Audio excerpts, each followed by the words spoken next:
Y'all ready to be history? Get started. Welcome. Hi. Hello, everyone. To the Pro Audio Suite. These guys are professional. They're motivated. With Tech to the VO stars. George Whittam, founder of Source Elements. Robert Marshall, international audio engineer. Darren Robbo Robertson. And global voice. Andrew Peters. Thanks to Tribooth. Austrian Audio. Making passion heard. Source Elements. George the Tech Whittam. And Robbo and AP's international demos. To find out more about us, check theproaudiosuite.com. Line up, ladies! Here we go. And welcome to another Pro Audio Suite. Thanks to Tribooth. Don't forget the code TRIPAP200 to get $200 off your Tribooth. And Austrian Audio, making passion heard. And on the subject of microphones, we're discussing one today, but a very bizarre one based on a file that George has from one of his clients. What's the story, Yeah, we can George? listen to it now or later. I reckon... Well, let's do you set it reckon? up first. Yeah, set it up first so people know what they're listening to, because it is a little bit confusing, because I listened to it and went, why isn't such and such on there? And you went, well, actually it is. So maybe we should set that up. Yeah, exactly. Well, okay, so the whole backstory here is, how many microphones do we own between us that we've heard over the years? It just never ends, right? Yeah. Microphones are interesting to us. They're fun. And there are some innovative designs out there. So one company, small company that has gotten absorbed by a bigger company called Aston, A-S-T-O-N, they created a mic called the Element a couple years, maybe 4 years ago, it was released. And its unique trait, the manufacturer calls a Rydion capsule, or Rydion, trademarked, R-I-D-Y-O-N capsule, which is an active moving coil design intended to combine the low-end punch and off-axis rejection of a dynamic mic with the sensitivity and clarity of a condenser mic and the smoothness of a ribbon mic. Smooth. Yes. Smooth. No. So it's Like a a side baby's address cardioid mic, so it's relatively like a normal mic. Its industrial design is rather a acquired taste. It looks weird. I'm sorry. I don't think everybody will look at it and take it very seriously. It looks when like you my look at it. razor. Yeah, it does look like a classic old school razor. Not that I use it anymore. But Yeah, and it's an unusual design, but whatever. What's it sound like? I remember this mic came up, and then I was like, you know what? I think I've heard this mic before. And so I typed into Gmail, typed in Aston Element. Sure enough, one of my clients has one of these mics. And so I dug into my files, found these samples, and this particular client of mine, she did a very thorough test of the mic's placement, where she moved it and probably provided to me 15 to 20 different placement samples. very Here's the scientific. mic. Yeah, 9 inches away. Here's the mic, 12 inches away. Yeah. Here it is, 2 inches to the right. He's on the left side. Yeah. I'm in the mood to move myself to the left 3 feet. Absolutely. George, you know that reference? Yeah, I do. And so you'll get to hear that, and you'll get to hear her just recording on 2 other extremely common microphones.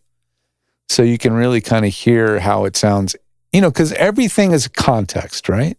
If you heard this mic completely in a vacuum, you wouldn't maybe think that much of it. Like, oh, it's got a pretty nice sound. Other then- than the inside of a vacuum sounds kind of funny. Yeah, that sucks. Robert's on vacation, by the way, and he's probably imbibing, I would guarantee, especially this time of night. But but when you hear it in comparison to the other two, you really go, what? So take a listen. This is a test with the Sennheiser 416. This is a test with the Sennheiser 416. Is that all you need? Sample 2. Testing Neumann 103, 7 inches away. Introduction. Welcome to our step-by-step guide on installing recessed lighting. The mic is now facing me 12 inches away. The mic is now facing me 8 inches away. The mic is now facing me 6 inches away. The mic is now facing me at 4 inches. The mic is now facing me at 3 inches.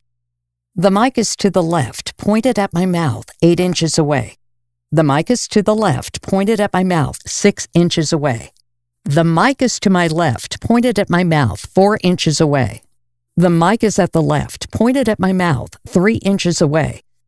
The mic is to the right, pointed at my mouth, 12 inches away. The mic is to the right, pointed at my mouth, 8 inches away. The mic is at the right, pointed at my mouth, 6 inches away. The mic is to the right, pointed at my mouth, 4 inches away. The mic is to the right, pointed at my mouth, 3 inches away. The mic is 4 inches to the right of center, 12 inches back. The mic is 4 inches to the right of center, 8 inches back. The mic is 4 inches to the right of center, 6 inches back. The mic is 4 inches to the right of center, 4 inches back. The mic is 4 inches to the right of center, 3 inches back. The mic is 4 inches to the left of center, 12 inches back.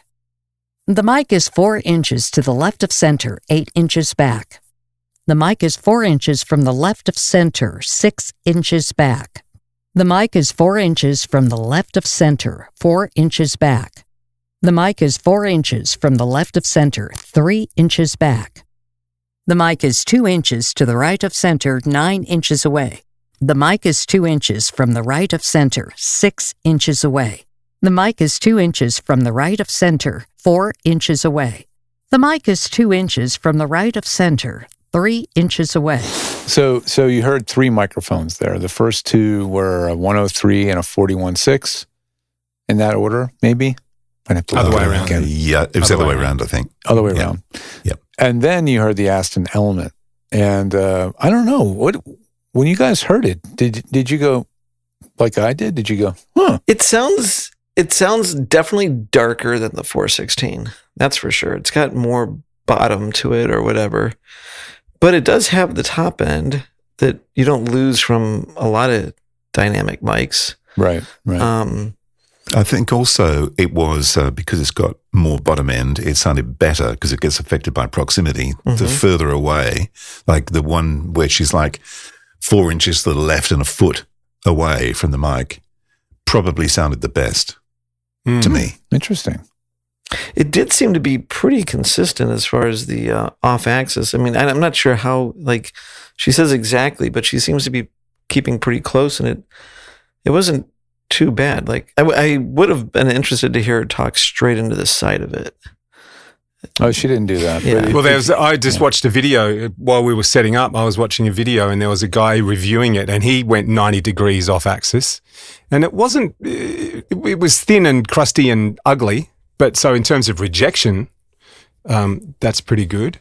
There was still stuff there. Interestingly, when he went like behind it, when he went 180 degrees, it went a lot more boomy and lost a little bit of the top end, but it was still a fairly, let's say, strong signal. That's pretty typical of the complete backside of a cardioid mic.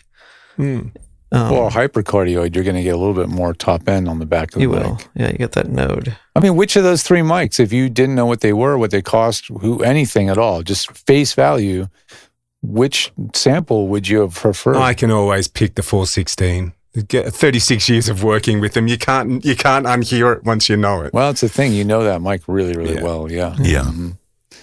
It's not so much what it sounds like in the Hoover and more of how it sits in the mix when you're done. And the reality is a lot of that low end is going to get in the way of other stuff. And you're just... And we'll probably be, chopped out anyway. Yeah. And the other thing is with stuff like that, with, more entry-level gear, once you start compressing, all the shit comes floating to the surface. And unfortunately, there wasn't a good room tone sample. So I didn't really get to hear...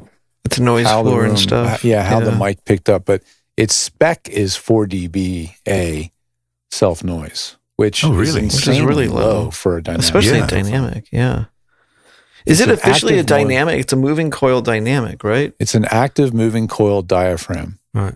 So in a plastic case. It's the same as the CC5. The CC5 is a dynamic that needs phantom. CC5. Is it? Oh, is it the the OC5? I get OC5. OC5. Sorry. Yes. That's an active dynamic. It's an active dynamic. Yep. Yeah, I mean, a lot of companies are doing active dynamics. Shure has the SM7DB, which is a very cheeky model number. But yeah, those are not that uncommon. But it still has a decently open sound, like if you roll off the low end. I thought if you're trying to take a female voice and make it sound, they're on the radio, that radio sound, I thought it did a pretty nice job of that. If that's the sound, I would say, what is it, like normally $160 and now on sale for $70? I'd say it's worth every penny of that. Yeah, at the moment it's on some crazy.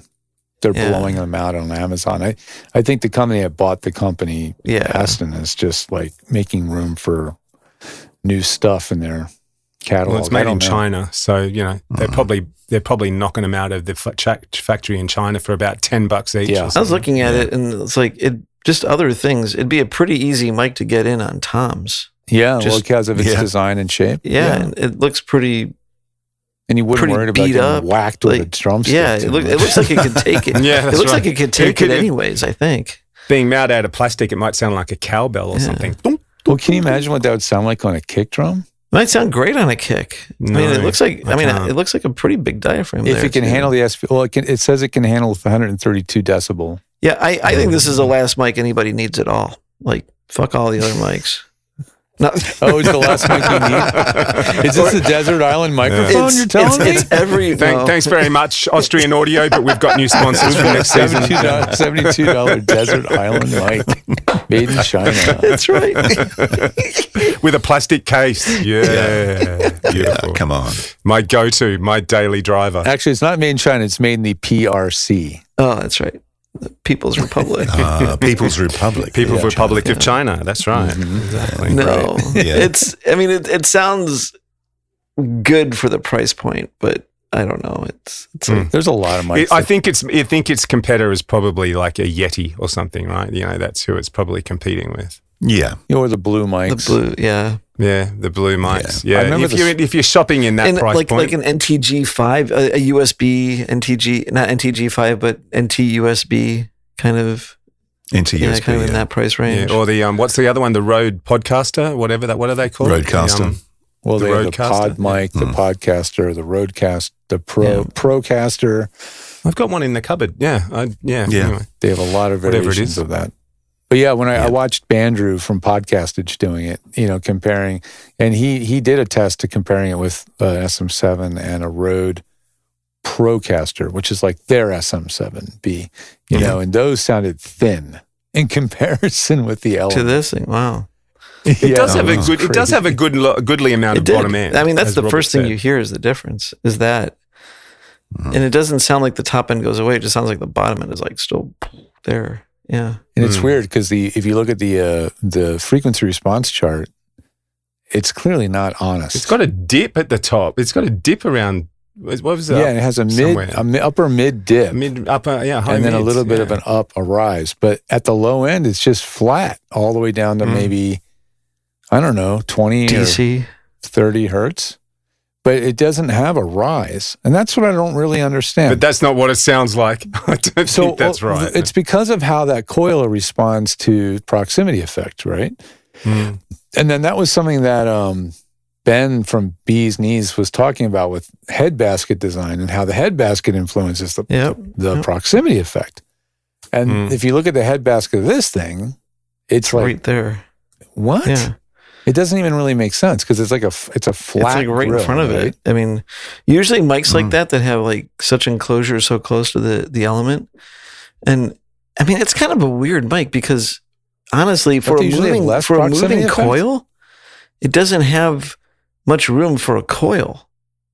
If you think about it, usually moving coil is a lot thicker, and it's hard to make a side address moving coil mic. Talking about proximity effect, and this is completely off topic, but you've just touched on something that I was actually thinking about the other day. I actually was doing a video on proximity effect for my socials.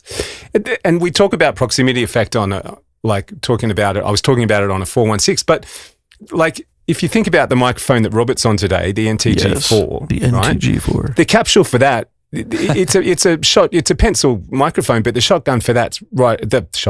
capsule for that is right at the front, but on an 416, farther back, it's way down, right? So proximity effect on a 416 is going to be different than a proximity effect. But the 416 does have a pronounced proximity effect. It does. And a voiceover artist that we've talked about on the show before, and AP and I know well, a guy called Steve Britton uses it to great effect. He's always swallowing the And mic. I think that proximity effect is actually more indicative of, figure eights have a bigger proximity effect than cardioids, and omnis have no proximity effect, because it's all about like the energy that gets lost and refocused essentially when you get closer. It's not just the mic design, it's a lot to do with the polar pattern that creates. So this mic is kind of a hypercardioid, right? I mean, I looked at the pattern and it looked like a pretty standard hypercardioid. It's got a node in the back, and that would with a flat node. Yeah, It's like a flat squares. tail. It's like a tail got chopped off. It's very but that would strange lead you to think, because it's got such tight sides and it gets more figure eight-ish, that it's kind of going to have a big proximity effect. Right. So you're I can see you, George. You're looking at an NTG4 to see where the capsule is. Yeah, I think the capsule's back here. No, we can see it. Yeah, don't do that. I think the capsule's near the back of the slots, dude, not the front. No, I understood it was closer to the You top. think the capsule's I've way never up near the looked. front?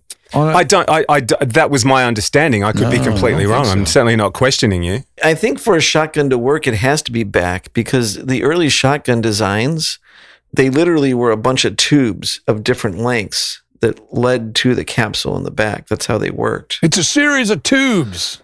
Okay, I took the grill off. Oh, here we go. Here we George is go. pulling his microphones apart. Underneath Look the out. grill is a little metal mesh. I guess it's probably hydrophobic. Then you can put your weed And there's in a little there. foam. There's a foam pop filter in the top.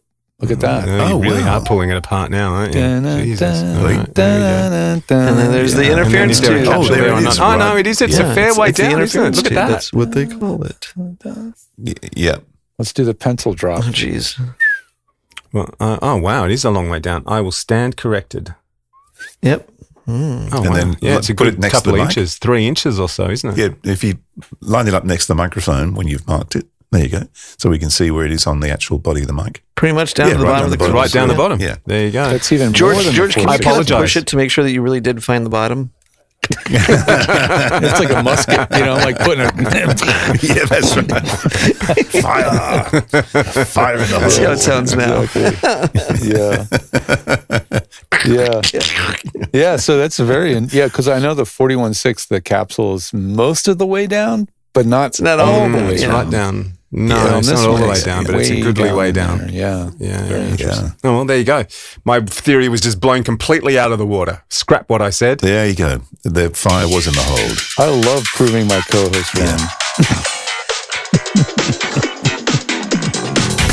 Well, that was fun. Is it over? The Pro Audio Suite, with thanks to Tribooth and Austrian Audio. Recorded using Source Connect. Edited by Andrew Peters and mixed by Robbo. Got your own audio issues? Just ask Robbo.com. With tech support from George the Tech Whittam. Don't forget to subscribe to the show and join in the conversation on our Facebook group. To leave a comment, suggest a topic, or just say g'day, drop us a note at our website, theproaudiosuite.com.